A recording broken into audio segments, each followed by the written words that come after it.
Okay, so in this video, we are going to be solving equations involving integers. So I'm just going to do a few examples because really it's not much different than what you're used to. You just have to learn, relearn, apply your integer rules. So this one, it's u is equal to 1 minus 10. So if you remember, we changed all of our subtraction problems to addition.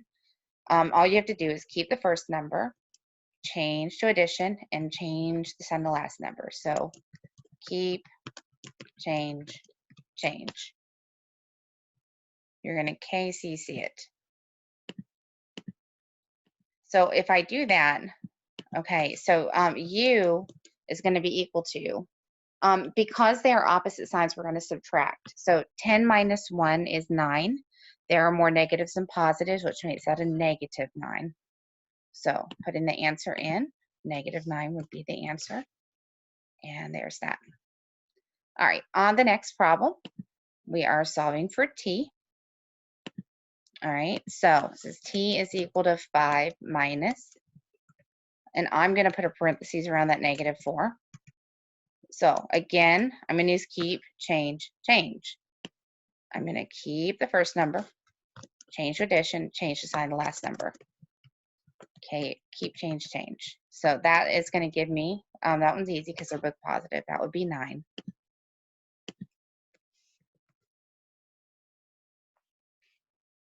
All right.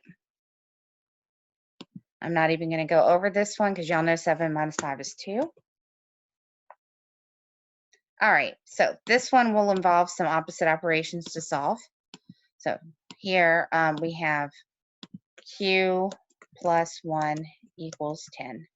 In order to get q all by itself, we want to take whatever's with q and move it across the equal sign using whatever the opposite operation is. So if I subtract 1 from 1, that's going to give me 0, which leaves q by itself. So I'm going to subtract 1. But because I'm subtracting 1 on one side, to keep it balanced, I must subtract on the other. So with me doing that, that is going to eliminate this 1 because 1 minus 1 is 0. That's going to leave me with q. And then 10 minus 1 is 9. So my answer here is 9. All right, so I'm going to skip this one because it's the same kind of problem.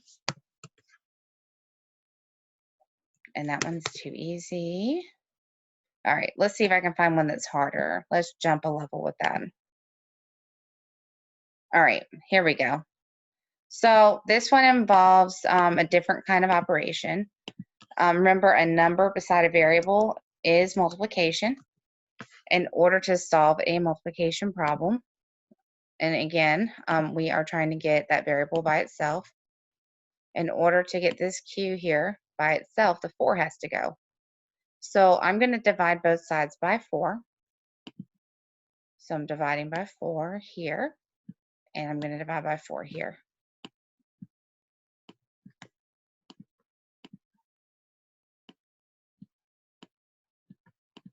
It's giving me trouble today. Okay.